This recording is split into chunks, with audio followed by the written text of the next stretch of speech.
Chapter 181 different state. নিজের ঘরে ফিরে ক্লাইন কিন্তু আধ্যাত্মিকতার সেই দেয়ালটা এখনই সরিয়ে ফেলল না, বরং সে বেশ নিপুণ হাতে চন্দন কাঠের সুবাস মাখানো একটা মোমবাতি বের করল আর সেটাকে তার পড়ার টেবিলের ঠিক মাঝখানে বসাল। এরপর সে রিচুয়ালের ধাপগুলো একে একে অনুসরণ করতে শুরু করল। নিজের আধ্যাত্মিক শক্তি দিয়ে সে মোমবাতিটা জ্বালাল। তারপর সৌভাগ্য আর রহস্যের প্রতীক হিসেবে কিছু এসেন্স, নির্যাস আর ভেষজ গুঁড়ো মোমবাতির শিখার উপর ছিটিয়ে দিল। শান্তি আর এক অদ্ভুত সুগন্ধে ঘরটা ভরে গেল। সে দেখল মোমবাতির শিখাটা একবার নিভে আসতে চাইছে, আবার উজ্জ্বল হয়ে উঠছে। ক্লাইন 2 পা পিছিয়ে এসে টেবিলের ওপরের মোমবাতিটার দিকে তাকাল। তারপর সে দানবদের ভাষায় চিৎকার করে বলল, আমি। এক মুহূর্ত বিরতি দিয়ে সে হার্মিস ভাষায় বলতে শুরু করল, আমি আমার নিজের নামে আহ্বান করছি। এই যুগের না হওয়া সেই ফুল, দ্য ফুল, ধূসর কুয়াশার উপরের রহস্যময় শাসক, সৌভাগ্যের অধিকারী হলুদ আর কালোর রাজা। ঠিক সেই মুহূর্তে মোমবাতির কম্পমান শিখা আর সেই সুগন্ধ মিলেমিশে এক কাল্পনিক ঘূর্ণি তৈরি করল। সেই ঘূর্ণিটা পাগলের মতো চারপাশের আধ্যাত্মিক শক্তিকে শুষে নিতে লাগল। ক্লাইন মন্ত্র পড়া শেষ করার পর সেই ঘূর্ণিটা থিতু হল আর হাতের তালুর সমান ধোঁয়াটে এক টুকরো ধূসর কুয়াশায় পরিণত হল। সেই কুয়াশাটা কিছুক্ষণ পর্যবেক্ষণ করার পর ক্লাইন কোনো দ্বিধা ছাড়াই ঘড়ির কাঁটার উল্টো দিকে 4 পা হাঁটল। সে আবার ধূসর কুয়াশার ওপরের সেই রহস্যময় জগতে ফিরে গেল। সে যেমনটা আশা করেছিল ঠিক তেমনটাই ঘটল। তার সেই উঁচু পিঠওয়ালা চেয়ারটা থেকে আলোর ঢেউ ছড়িয়ে পড়ছে। চেয়ারের পিঠে খোদাই করা সেই অদ্ভুত প্রতীকটা এখন আরও রহস্যময় দেখাচ্ছে। সেই প্রতীকটা ছিল চোখের মণিহীন একটা চোখ, আর তার পাশে কিছু আঁকাবাঁকা রেখা। সে একটা গভীর শ্বাস নিল, ধ্যানের মাধ্যমে নিজের আত্মাকে শান্ত করল আর হাতটা সামনের লক্ষ্যের দিকে বাড়িয়ে দিল। ঠিক সেই মুহূর্তে সে তার নিজের বলা সেই মন্ত্রগুলো শুনতে পেল। সে দেখল উপচে পড়া আধ্যাত্মিক শক্তি আর আলোর ঢেউগুলো মিলেমিশে এক কাল্পনিক দরজা তৈরি করছে। আগের বারের চেয়ে এবারের দরজাটা অনেক বেশি পূর্ণাঙ্গ আর পুরোটা জুড়ে অদ্ভুত সব নকশা খোদাই করা। সেই নকশাগুলো ছিল ঠিক মিস্টার ফুলের চেয়ারের পিঠের সেই প্রতীকের মতো। মণিহীন চোখ আর সেই আঁকাবাঁকা রেখাগুলো দরজার গায়ে স্পষ্ট ফুটে উঠেছে। দরজাটার দিকে তাকিয়ে ক্লাইন নিজের মনকে স্থির করল আর দরজাটা খোলার ইচ্ছা পোষণ করল। কোনো আগাম সতর্কবার্তা ছাড়াই সেই চিরস্থায়ী ধূসর কুয়াশা আর বিশাল প্রাসাদের মাঝে এক অদ্ভুত কাঁপন শুরু হল।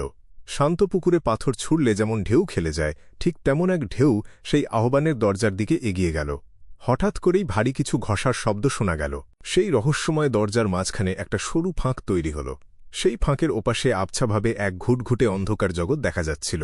সেখানে অগুনতি বর্ণনা করা যায় না, এমন সব স্বচ্ছ ছায়ামূর্তি ঘুরে বেড়াচ্ছে। মাঝে মাঝে বিভিন্ন রঙের আলোর রেখা দেখা যাচ্ছিল। সেই উজ্জ্বল আলোর মাঝেই যেন লুকিয়ে আছে অগাধ জ্ঞান। ঠিক সেই মুহূর্তে ক্লাইন অনুভব করল দরজার ওপাশ থেকে এক অকল্পনীয় শক্তি তাকে নিজের দিকে টেনে নিচ্ছে। সেই আকর্ষণ এড়ানোর কোনো উপায় ছিল না।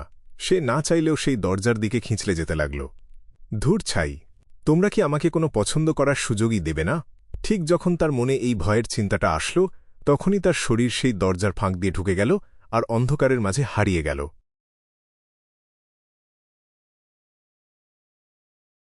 মাথা ঝিমঝিম করা সেই পাগলাটে গর্জনগুলো আস্তে আস্তে থেমে গেল। ক্লাইন শেষ পর্যন্ত তার জ্ঞান ফিরে পেল। সে দেখল তার সামনে একটা অল্প বয়সী ছেলে দাঁড়িয়ে আছে। ছেলেটার গায়ে একটা পুরনো শার্ট, চুলগুলো কালো আর চোখ দুটো বাদামি রঙের।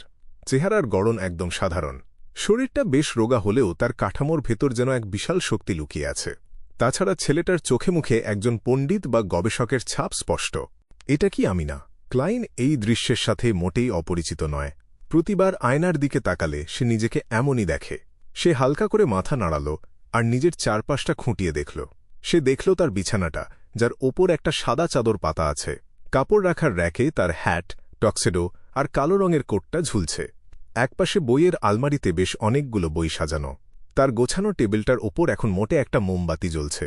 সেই মোমবাতির শিখা থেকে এক ধরনের ধূসর সাদা আভা বের হচ্ছে, আর এখন সে হাতের তালুর সমান সেই ধোঁয়াটে কুয়াশাটার সামনে শূন্যে ভাসছে।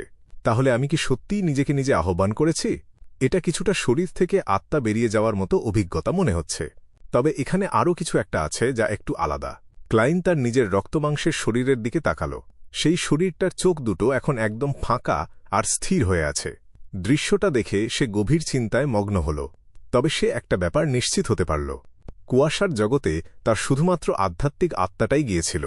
অতীন্দ্রিয়বাদের ভাষায় একে সোল বডি বলা হয়। বাইরে থেকে একে দেখতে অনেকটা অ্যাস্ট্রাল প্রজেকশন বা জ্যোতির্ময় দেহের মতো লাগে। সেই জন্যই বোধহয় কুয়াশার জগতে থাকাকালীন সে মিস জাস্টিস বা মিস্টার হ্যাংডম্যানদের দিকে তাকালে সরাসরি তাদের জ্যোতির্ময় রূপটা দেখতে পেত। সেখান থেকেই সে বুঝতে পারত তারা বিয়ন্ডার কিনা, এমনকি তাদের সিকোয়েন্স কত হতে পারে সেটাও আন্দাজ করা যেত। তার আসল শরীরটা এখন কোনো একটা সুরক্ষার অধীনে আছে। হয়তো রিচুয়ালের শক্তির কারণেই তার শরীরটা ওভাবে স্থির হয়ে দাঁড়িয়ে আছে আর ভারসাম্য হারাচ্ছে না। মিস জাস্টিস আর অন্যদের ক্ষেত্রেও হয়তো একই ব্যাপার ঘটে। ক্লাইন আস্তে আস্তে এই নতুন পরিস্থিতির সাথে মানিয়ে নিতে শুরু করল। সে তার আসল শরীর আর আত্মার অবস্থা বিশ্লেষণ করতে লাগল। সে নিজের শরীরের দিক থেকে নজর সরিয়ে নিল। রহস্যময় জগতের শক্তির সাথে মিশে যাওয়া তার এই আত্মাটাকে সে নড়াচড়া করানোর চেষ্টা করল। শাঁ করে একটা শব্দ হল। ঘরের ভেতর এক দমকা শীতল হাওয়া বইতে শুরু করল। ক্লাইন শূন্যে ওড়ার সেই অনুভূতিটা উপভোগ করতে লাগল। সে মহানন্দে ঘরের ভেতর গোল হয়ে কয়েকবার উড়ল। এখন থেকে আমি চাইলে এই শহরে একজন খবরাখবর আদান প্রদানকারী বা মেসেঞ্জার হিসেবে কাজ করতে পারব, কিন্তু আমি কি কোনো শক্ত বস্তুর সাথে করে নিয়ে যেতে পারব? সে নিজেকে সামলে নিয়ে উড়াউড়ি বন্ধ করল। সে শূন্যে ভেসে থেকে তার অন্যান্য ক্ষমতাগুলো পরীক্ষা করতে শুরু করল। সে তার বইয়ের আলমারি থেকে একটা নোটবুক ধরার চেষ্টা করল, কিন্তু তার হাতটা বইয়ের ভেতর দিয়ে গলে বেরিয়ে গেল। জিনিসটা ধরার সময় একটু আঠালো অনুভূতি হল, ঠিক বাতাসের ভেতর দিয়ে হাত চালানোর মতো সহজ ছিল না। হয়তো যখন আমি আরও শক্তিশালী হব আর কুয়াশার জগতের শক্তিকে আরও ভালোভাবে ব্যবহার করতে পারব, তখন হয়তো এটা ধরা সম্ভব হবে। ক্লাইন আবারও এক টুকরো কাগজ ধরার চেষ্টা করল, কিন্তু এবারও সে ব্যর্থ হল। সে 10 সেকেন্ডের বেশি সময় ধরে চিন্তা করল। তারপর সে কাপড় রাখার র্যাকের দিকে উড়ে গেল। সে তার স্বচ্ছ হাতটা কালো কোটের পকেটের ভেতর ঢুকিয়ে দিল।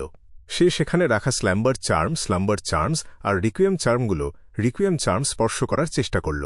এই জিনিসগুলো তার নিজের আধ্যাত্মিক শক্তি দিয়ে তৈরি করা। অলৌকিক জগতের বিচারে এগুলো সাধারণ কোনো বস্তু নয়, তাই ক্লাইন দেখতে চাইল এগুলো সে বহন করতে পারে কিনা। তার হাতের তালু আবারও সেই চার্মগুলোর ভেতর দিয়ে গলে গেল, তবে সে স্পষ্ট অনুভব করতে পারল যে জিনিসগুলো ওখানে আছে। সে আধ্যাত্মিক শক্তির এক ধরনের টান অনুভব করল, কিন্তু ওগুলো তুলে নেওয়ার মতো যথেষ্ট জোর তার নেই। অবশ্য এর অন্য একটা ব্যাখ্যাও হতে পারে। হয়তো এই চার্মগুলোর ভেতর আধ্যাত্মিক শক্তি এখন পর্যাপ্ত নয়, সেই জন্যেই তার বর্তমান অবস্থার সাথে এগুলোর কোনো শক্তিশালী যোগসূত্র তৈরি হচ্ছে না। আধ্যাত্মিক শক্তি কি তাহলে খুব কম? ক্লাইন চিন্তা করতে করতে অন্য পকেটের দিকে হাত বাড়াল। সেই পকেটে রাখা ছিল ফ্লেয়ারিং সান চার্ম। এটা সে দেবতার রক্তের শক্তি আর নিজের আধ্যাত্মিক শক্তি দিয়ে তৈরি করেছিল। হঠাৎ করেই তার সারা শরীরে এক উষ্ণ অনুভূতি ছড়িয়ে পড়ল। তার আত্মার রূপটা আরও স্থির হল, আর তার চিন্তাগুলো পরিষ্কার হয়ে গেল। সেই পকেট থেকে সেই পাতলা সোনার টুকরোটা বের করে আনতে পারল।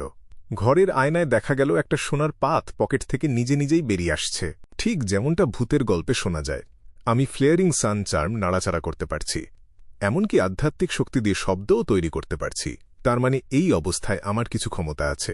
ক্লাইন উড়ে গিয়ে আয়নার সামনে দাঁড়াল।